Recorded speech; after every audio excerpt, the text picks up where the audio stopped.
94.3 my FM से मैं हूं आरजे छवि और मैं बहुत बहुत स्वागत करती हूं डॉक्टर धीरज दुबे जी का, जो कि अर्थराइटिस और जॉइंट रिप्लेसमेंट स्पेशलिस्ट हैं शैल्बी हॉस्पिटल जयपुर से, जो कि आज हमसे नी रिप्लेसमेंट और नी अर्थराइटिस के बारे में बात करने वाले हैं। सर, जब मैं इस इंटरव्यू पे रिसर्च कर रही थी तो मुझे पता चला कि एमएस के बाद आपने जर्मन फेलोशिप भी की है कुछ स्पेशल स्किल्स के लिए।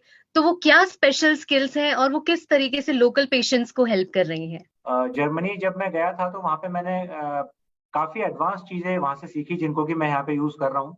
उसमें से कुछ चीजें हैं लाइक नेविगेशन एंड रोबोटिक्स जो आजकल हम रिप्लेसमेंट सर्जरी में यूज करते हैं। जी। साथ ही पार्शियल नी रिप्लेसमेंट, जैसे कि अदरवाइज हम पूरे नी को रिप्लेस करते हैं, वहाँ पे हमने पार्शियल नी रिप्लेसमेंट के बारे में मैंने सीखा। कंप्यूटर नेविगेशन यूज करना आर्थोप्लास्टी में सीखा। रोबोटिक्स वहाँ पे यूज किया।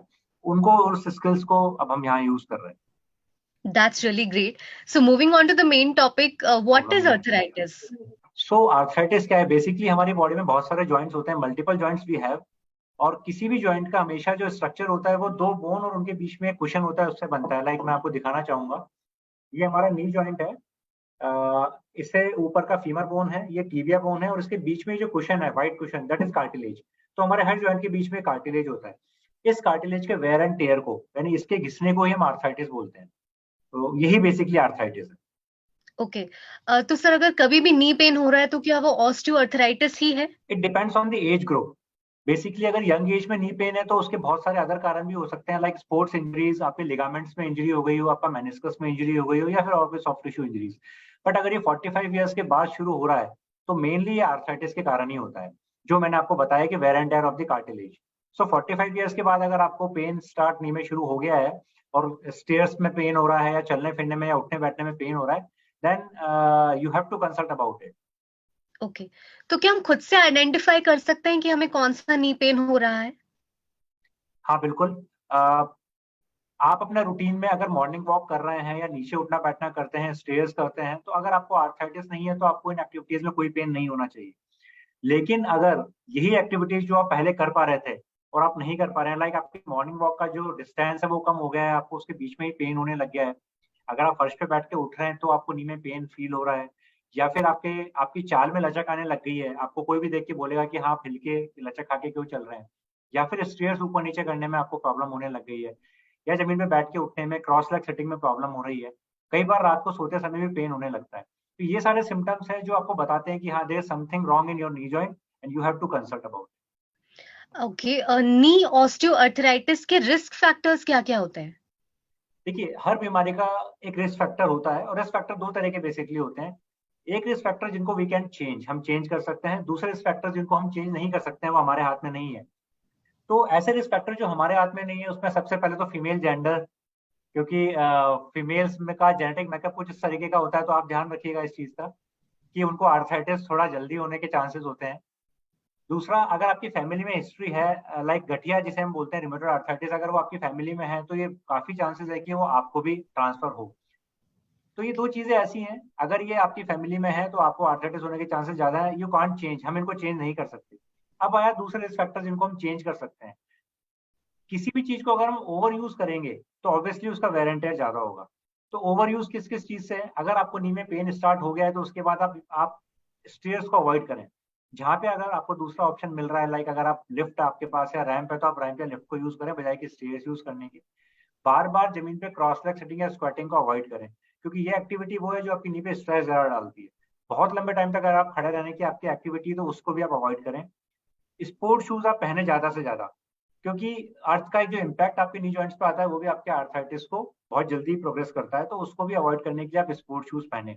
रूटीन में आप अपना डेली रूटीन में मॉर्निंग वॉक करें, चाहे साइकिलिंग कर लें, स्विमिंग कर लें। रनिंग आपको नहीं करना चाहिए, running is not good for your knee joints.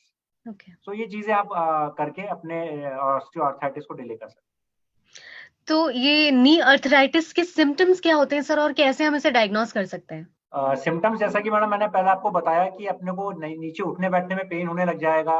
अगर आप चलेंगे फिरेंगे, बहुत लंबे टाइम तक खड़े रहेंगे तो आपको पेन होने लग जाएगा। तो उसे हम पता लगा सकते हैं कि हमें आर्थराइटिस की शुरुआत हो गई है। तो जैसे ही आपको ऐसा लगता है, आपको डॉक्टर के पास जाना है, और डॉक्टर आपका सिंपल सा एक स्टैंडिंग व्यू एक्सरे कराएगा। There is no need of CT scan और एमआरआई। एक सिंपल स्टैंडिंग व्यू एक्सरे कराएंगे और उस एक्सरे में हम लोग देख पाएंगे कि आपको किस स्टेज का आर्थराइटिस है। तो आप देख सकते हैं ये हमारा नॉर्मल नी जॉइंट है, जिसमें एक व्हाइट शाइनिंग कार्टिलेज दिख रही है, इसे हम कार्टिलेज बोलते हैं, और ये नॉर्मल हेल्दी जॉइंट की कार्टिलेज है। अब आप देखेंगे धीरे धीरे अगर स्टेज फर्स्ट है तो इस कार्टिलेज में कहीं ना कहीं वेयर एंड टेयर होने लग गया है। आप ये मार्क देख रहे हैं जहाँ से कार्टिलेज हट गई है, तो this is basically stage 1 and 2। And stage 4 you can see the whole cartilage has lost. यहाँ पे सारी कार्टिलेज यहाँ से हट चुकी है, सिर्फ बोन हमें दिख रही है। तो इस बोन जी। को बोन से टच होने को हम स्टेज 4 बोलते हैं, और ये हम एक्सरे में इजीली आइडेंटिफाई कर सकते हैं। तो एक्सरे खाली मात्र स्टैंडिंग व्यू एक्सरे से हम पता लगा सकते हैं, डायग्नोस कर सकते हैं कि हमें किस स्टेज का आर्थराइटिस। और इसके क्या-क्या ट्रीटमेंट ऑप्शंस हैं?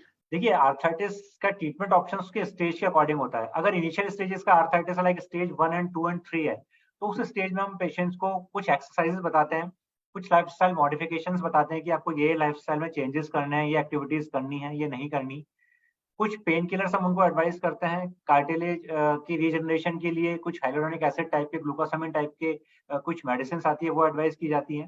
कैल्शियम विटामिन डी उनको दिया जाता है। और अगर इन सब से भी उनको रिलीफ नहीं मिलता और पेशेंट स्टेज 4 में भी नहीं है, तो कुछ इंजेक्शन हाइलुरोनिक एसिड के हैं वो हम यूज कर सकते हैं। तो ये कंजर्वेटिव मैनेजमेंट है जो हम स्टेज 1, 2 एंड 3 के लिए यूज करते हैं। इसके बाद आती है स्टेज 4। उस स्टेज 4 में अगर इन सबसे रिलीफ नहीं मिल रहा है पेशेंट स्टेज 4 में, then we have to go for knee replacement surgery, and that is the other topic. Sir, knee replacement surgery कैसे की जाती है और इसकी रिकवरी कैसे मैनेज की जाती है? देखिए सबसे बड़ा मिथ क्या है, रिप्लेसमेंट का मतलब सुनते ही हम घबरा जाते हैं कि हमारा हमारा जोड़ काट के, हमारा घुटना काट के निकाल के दूसरा घुटना डाल दिया जाएगा, बट ऐसा नहीं होता। क्योंकि घुटना कहीं नहीं मिलता, किडनी लीवर मिल जाते हैं पर घुटना कहीं नहीं मिलता। सो ऐसा नहीं है, this is basically knee resurfacing. होता क्या है, जब आपकी नी में आर्थराइटिस हो जाता है तो आपकी बोन्स जो दूर दूर थी आपस में टच होने लग जाती है, एक दूसरे रब होने लग जाती है। तो जब ये रब होंगी तो आपको पेन होगा, इसे हम आर्थराइटिस बोलते हैं। रिप्लेसमेंट में बेसिकली क्या किया जाता है, एक सामने छोटा सा इंसिजन चीरा लगाया जाता है, उसके बाद हमें फीमर बोन क्लीन दिखने लग गई, इसको हम क्लीन एंड क्लियर करके इस तरह का एक नी कैप आता है जो हम इसके ऊपर बैठा देते हैं, फीमर के ऊपर। This is femur bone. And again tibia में हम सेम ऐसे ही इसको कुछ कट्स लेके हमारे स्पेसिफिक जिग से ये नी कैप इसके ऊपर डाल दी जाती है। तो इस तरह से जब आपके नी में फीमर और टीबिया के बीच में कैप्स आ जाएंगी तो इसी को हम रिप्लेसमेंट बोलते हैं। So this is basically रीसर्फेसिंग। इस रिप्लेसमेंट को अभी हम लोग जैसे मैं शैलबी में हूँ, जीरो टेक्निक से करते हैं, और 10 से 15 मिनट की सर्जरी सिर्फ मात्र ये रिप्लेसमेंट सर्जरी है, जो कि पहले बहुत बड़ी बड़ी लंबी टाइम की चला करती थी। And same day after 3 hours हम पेशेंट को चलना फिरना स्टार्ट करा देते हैं। इवन नेक्स्ट डे पेशेंट खुद ही चल के वॉशरूम जाता है, और 2 से 3 दिन में पेशेंट को हम डिस्चार्ज कर सकते हैं। सो ये इसका रिकवरी बहुत short recovery and early rehabilitation आजकल रिप्लेसमेंट सर्जरी का हो गया है। सर, नी रिप्लेसमेंट सर्जरी के की बेनिफिट्स क्या-क्या हैं?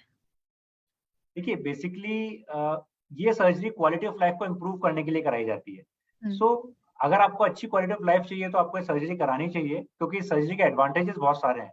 आप जो चीजें नहीं कर पा रहे हैं एक एज के बाद, देखिए अगर 45-50 के बाद आर्थराइटिस हो जाता है, उसी एज में हम लोगों को ऐसा लगता है कि हम फ्री हुए हैं और हमें अपने सारी चीजें करनी है, हमें 4 धाम की यात्रा करनी है, हमें कहीं घूमने जाना है। और जब आपके घुटने जवाब दे जाते हैं तो आप ये सारी चीजें नहीं कर पाते। तो ये सर्जरी के रिजल्ट्स ऑर्थोपेडिक की most successful surgery replacement surgery को बोला जाता है, क्योंकि इसके बाद आप बहुत सारी एक्टिविटी कर पाएंगे जो आप नहीं कर पाते थे। इवन आजकल जो हाई फ्लेक्स नहीं है, इसके अंदर आप आलती पालती क्रॉस लेग सेटिंग भी कर सकते हैं, आप साइकिलिंग कर सकते हैं, आप स्विमिंग कर सकते हैं, वॉकिंग कर सकते हैं। You can do all your routine activities without any restrictions. Even आप जमीन पर भी बैठ सकते हैं, तो आपका पेन बिल्कुल चला जाएगा, आपके पैरों का टेढ़ापन खत्म हो जाएगा। So you will get a new life after this surgery. Okay. Sir, knee replacement surgery के लेटेस्ट एडवांसेस अभी क्या-क्या हैं? देखिए जो कन्वेंशनल सर्जरीज हुआ करती थी, उन सर्जरी में बहुत बड़े इंसिजन लगा करते थे, कुछ गंदा खून निकालने के लिए ड्रेन लगाया जाता है वो हमें लगाना पड़ता था, कैथेटर्स यूज करने पड़ते थे, जो यूरिन में कैथेटर्स हम यूरिन के लिए लगाते हैं।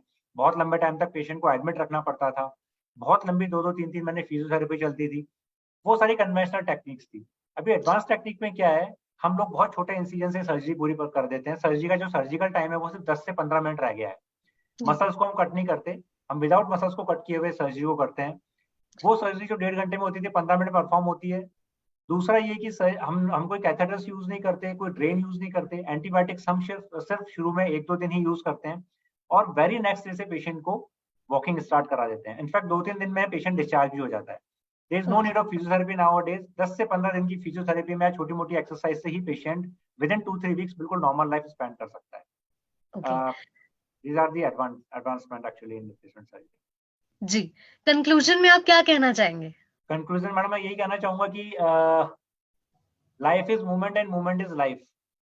बिना मूवमेंट के लाइफ का कोई मतलब नहीं है, और मूवमेंट तभी पॉसिबल है जब आपके जॉइंट्स हेल्दी रहेंगे, आपके नी जॉइंट्स स्पेशली हेल्दी रहेंगे। तो जी, इनको हेल्दी रखने के लिए आप नी का ओवर यूज करना बंद करें, रूटीन हल्की फुल्की एक्सरसाइजेस करें, डेली रूटीन वॉक करें, साइकिलिंग करें, स्विमिंग करें, एक अच्छी डाइट लें जिसके अंदर डेयरी प्रोडक्ट्स ज्यादा हो, कैल्शियम विटामिन डी ज्यादा हो, और ज्यादा से ज्यादा स्पोर्ट्स शूज वेयर करें। जी। नट्स में आप ड्राई नट्स में अखरोट वगैरह या बादाम इस तरह की चीजें ले सकते हैं जो कि आपके जॉइंट्स को हेल्दी रखता है। तो अगर आप इन चीजों को रूटीन में फॉलो करेंगे तो आप स्टेज 4 या अर्ली आर्थराइटिस को डिले कर सकते okay, thank you so much sir for your valuable time. ये इन्फॉर्मेशन बहुत ही ज्यादा जरूरी थी हम सबके लिए, एंड आई होप जितने भी लोग अभी देख रहे हैं उन सबको कुछ ना कुछ इंपॉर्टेंट मिला होगा। Thank you so much for your valuable time. Thank you so much. हैं। Thank you ma'am.